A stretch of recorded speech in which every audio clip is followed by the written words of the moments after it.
Chapter 293 of Blue Lock pulls the curtain on the Neo Egoist League, but more importantly, the year-long game of PXG vs Bastard Muchin. The chapter marks the evolution of Isagi Uichi, who puts into question how he compares to his rival Rin at this point in the series. Rin has had rather a dominating performance in this game, but these last couple chapters do kind of put the whole Rin vs Isagi discussion into a bit of a different light. Let's talk about it. First and foremost, I think it's important to establish what actually happens in chapter 293. At the start of the chapter, we pick up on Kunigami's headbutt, which launches the ball into the air. The infamous luck puzzle piece making its debut, showing the ball landing to Ness of all people, who had forsaken Kaiser and started down the path of evolution. Ness, however, takes this chance to pass to Kaiser like he always has. Ness launches a drive pass, a challenge to the new Emperor, launching a shot laced with topspin and attempts to rekindle his relationship with the Emperor, only to find Isagi Uichi is on the receiving end of this pass. Isagi was the one player on the field who believed in Ness equally, reacting faster than anyone else and adapting to Ness's sudden mutation. Rin gives a bit of insight to Isagi's evolution, extrapolating that Isagi has the charisma to draw out others' egos and exploit them for his own goals. A bit of a dichotomy to Rin's own flow state, which brings out his opponent's best weapons and destroys them. With this new Isagi being born, he launches the ball into the goal, finally ending the match between PXG and Bastard Muchin.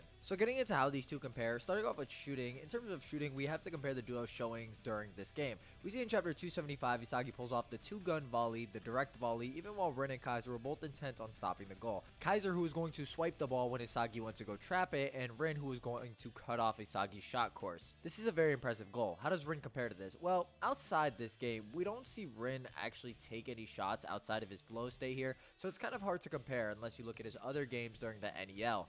Rin's shooting in the flow state, however, which is where he takes his shots, or is attempting to, is extremely impressive, as he's actively trying to give himself a harder shot after being haunted by visions of Sei. Rin ends up making his first goal while colliding with Isagi outside the goal box, going for a high precision shot over the cluster on the right, actively taking the harder route compared to the left corner, which was free. So this is obviously a superior shot here. Compare this to Isagi's goal during chapter 293, and I'd still say Rin's goal was more impressive in that he set up the most difficult scenario possible and still hit a pretty crazy shot from a comparable distance to Isagi's direct shot, which on one hand, yeah, isn't really a shooting feat for Isagi, but on the other hand, it's more of a demonstration on how insane his adaptation was, to the point that he set up a scenario where he had an unchallenged shot. With that being said though, even in Isagi's peak performance during the game, I would still give the shooting category to Rin. I would also just make the case Rin probably takes it in terms of shot power and shot accuracy. The goal he made is one of the most impressive, if not the most impressive in the NEL, but certainly the most impressive during this match.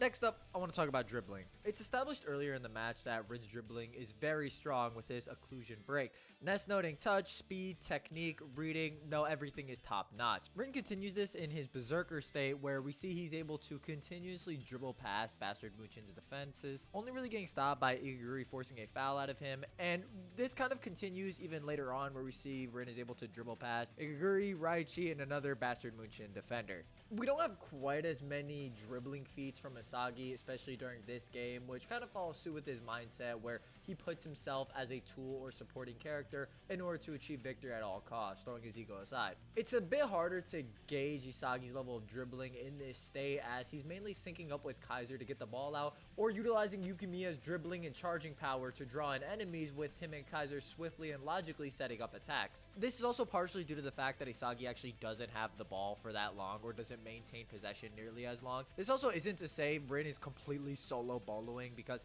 he does have the help of the other adapted learners such as Karasu, Charles, or even Shido during this match, but more so he has the better dribbling feats on top of just doing what Isagi's doing on a lesser level. So I would give the dribbling category to Rin overall. Now, in terms of playmaking, this is where things get really interesting. This is essentially how Isagi's able to counter Rin's flow state, which pretty much made it so he was unchallenged during the entirety of this match, and made someone of Loki's caliber enter the match who hadn't even played during the NEL up to this point. This is also where 293 shifted a lot in Isagi's favor, as we see prior to Isagi's goal, Rin notes that Isagi will use his destructive impulse against him, forcing Rin to find another way to destroy him amidst the stress of the field. This causes Rin to halt his strategy of colliding into Isagi to steal the ball, using his head a bit more, honestly speaking, and showcasing the Predator vision, which allows him to predict the brand new idea Kaiser and Isagi had come up with. This is where Isagi's newfound awakening comes into play, as previously he notes he wouldn't have been able to stop Rin on his own if not for Kaiser, and his read alone wasn't enough. Isagi notes he can't read a genius's awakening. However, the most important thing for a talented learner is awareness that's faster than anybody else's. We see Isagi create a direct counter to this new form or mutation of Rin, where he's doing a cross run with Kaiser to confuse Rin and disrupt his field of vision, basically forcing Rin to choose either Kaiser or Isagi, and whoever he doesn't choose will be the one to get the goal. So it actually didn't take that long for Isagi to come up with a solution to the Rin problem when coordinating with Kaiser. And then we obviously see this towards the end of the chapter, where he's the first one to react to Ness's mutation, and the fastest one at that. The fact that Isagi can create plays and adapt to genius awakenings at this point, and has been shown to within a chapter range, kind of gives him the playmaking category by a pretty large margin. And this makes a degree of sense, as well as Isagi wasn't really able to contend with Rin without these playmaking strategies. For example, Rin notes that he's pounded all of Isagi's specs and physical abilities into his brain. Giving Isagi's capabilities individual skills, Rin can stop him reflexively if he stays within a radius of 4 meters.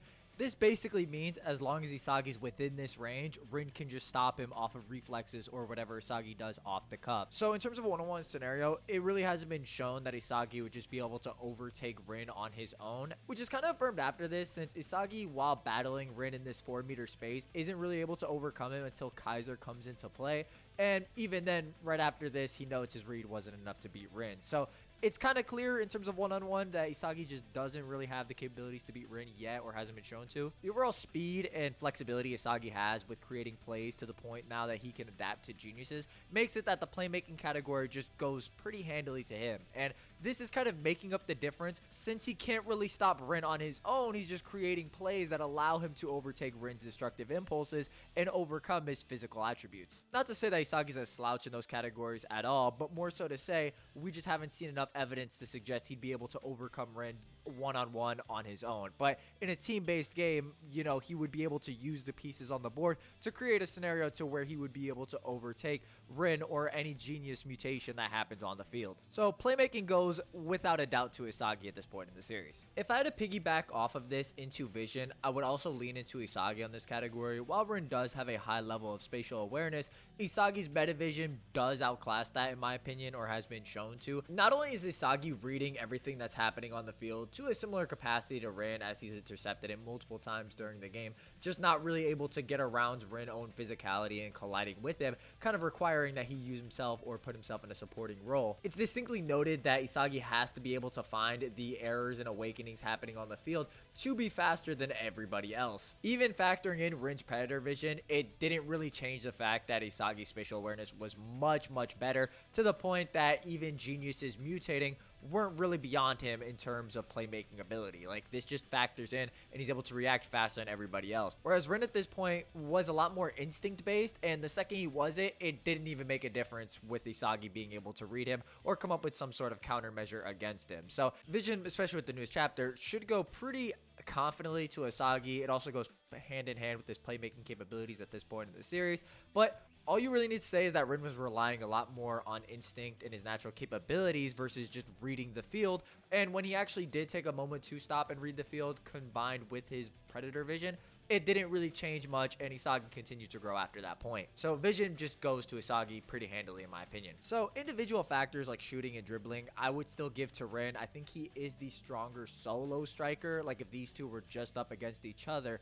But Isagi at this point in the series can just create an unlimited amount of ideas, considering how quickly he was shooting out ideas or how quickly he adapted to Rin's own mutation during the game. However, when it comes to creating ideas to surpass Rin, Isagi is fully capable of doing this and has just been shown doing it time and time again during the PXG vs Bastard Munchen game, which is also what we see with the conclusion of the game. So Isagi should always be able to cook up a strategy that would be able to counter Rin's own striker abilities, especially with other players on the field, or he would just inevitably be able to cook up a strategy when somebody else evolves in response to this, pretty much making it that the longer the game goes on, the stronger he is, which is just kind of how Isagi's always operated as a player. So do I think Isagi has surpassed Rin outright?